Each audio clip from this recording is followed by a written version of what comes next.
So OBJ addressed the media yesterday. We talked about some of his comments yesterday. And one of the things that a couple things stood out to me yesterday because I did get to watch the entire press conference after the show when I got home. And one was he was kind of nervous about a left-handed thrower with Tua because there's that thing, right, with left-handers or right-handers and all that kind of stuff.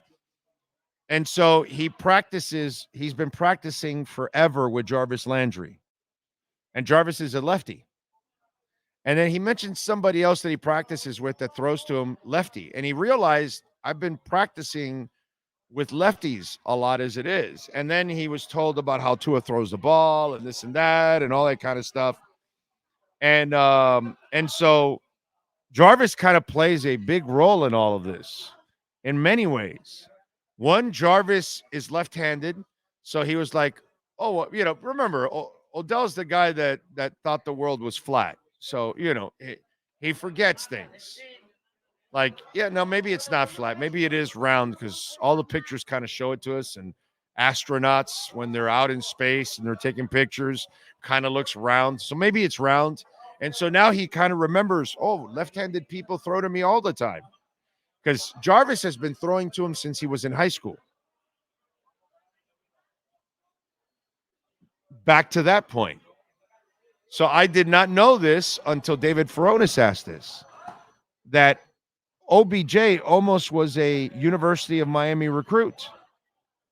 He came down to Coral Gables and everything, but he was so friends with Jarvis, he was going to do anything that Jarvis wanted to do. So Jarvis went to LSU and convinced him to go to LSU. So that's why he went to LSU, because Jarvis went to LSU. And so the whole Miami thing, so Jarvis helps him understand, hey, moron, you are catching balls from left-handers. That's one thing. But Jarvis also kept him away from the University of Miami, and he went to LSU. So that was kind of interesting. And he already has a home here, but I think he stays down here, but now he's got to get like a real permanent home now. Apparently he spends time here, loves his place here. So that kind of helps him too. And the one thing that I also like is he said, I just want to win. And, we talk about when you're like, here's something personal for myself. Okay. I'm at a point in life now, and I'm really fortunate, and thanks to you guys, by the way. Okay. Because, if you don't visit our sponsors, if you don't watch, if you don't donate, if you don't buy a shirt or a hat or whatever, we're not going to survive, right? But the beauty is what you allow us to do here in 4 years now is that we get to do things our way. And I no longer answer to any corporate assholes, which not that I did normally when I worked for them. I normally did not do any of the bullshit they wanted me to do. I was constantly fighting with them. Okay. I'm surprised I lasted 30 years, to be quite honest. I think I lasted 30 years because I know how to do this, and I'm pretty good at, you know, the business side of it. I'm actually good at getting information, something that most people can't do. I've got a lot of great relationships in the NFL, which is something most people can't do. So that's probably why they kept me around, because I could actually do the job. But I didn't like the system. The system was a bad system. And so now I get to live my life and I get to do what I want to do.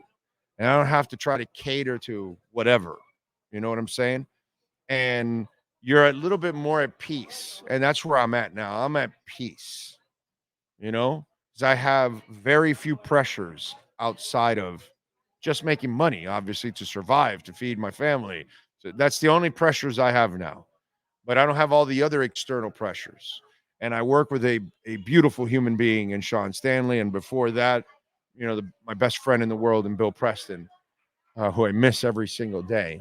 And so, it's just, I see Odell, and throughout that entire press conference, And the one thing, as a guy that has never been a real fan of his personally, because I don't like how he's even carried himself professionally, I have to admit that he has carried himself in a professional manner the last couple of years, unlike his prior years. And he hasn't been an issue for anybody. And he hasn't been demanding the ball or any of that kind of stuff.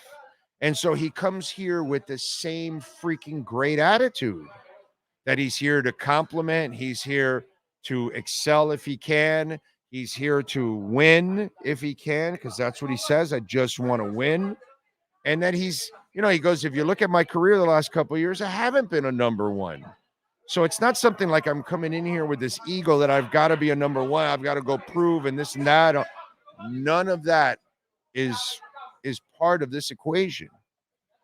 And remember what I told you when I initially brought up Odell Beckham, okay? And then finally the news broke out. Barry then picked up on whatever I had, and he went and reported it. And so then I was telling you guys, hey, why do you think I'm talking about Odell Beckham when I'm not the guy that would be talking about Odell Beckham?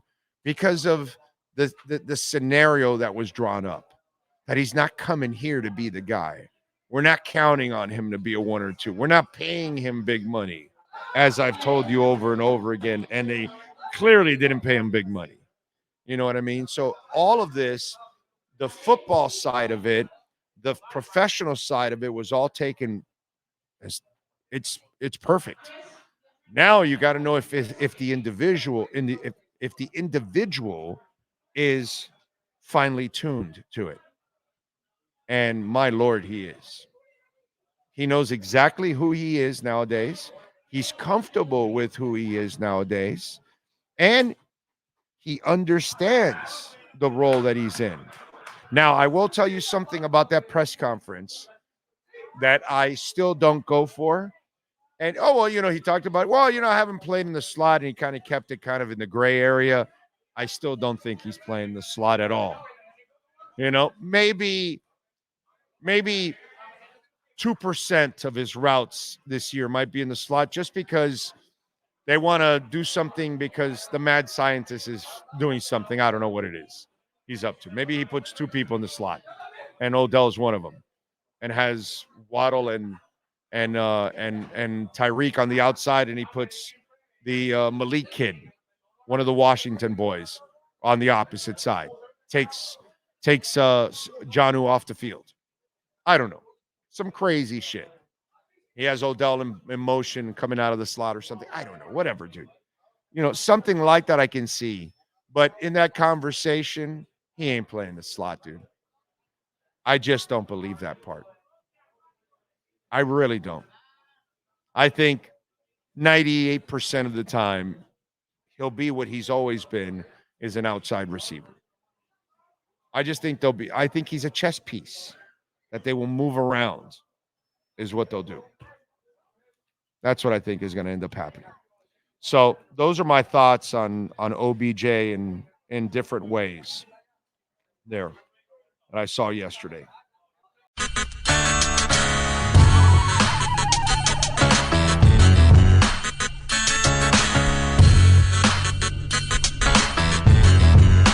This is the Big O Show.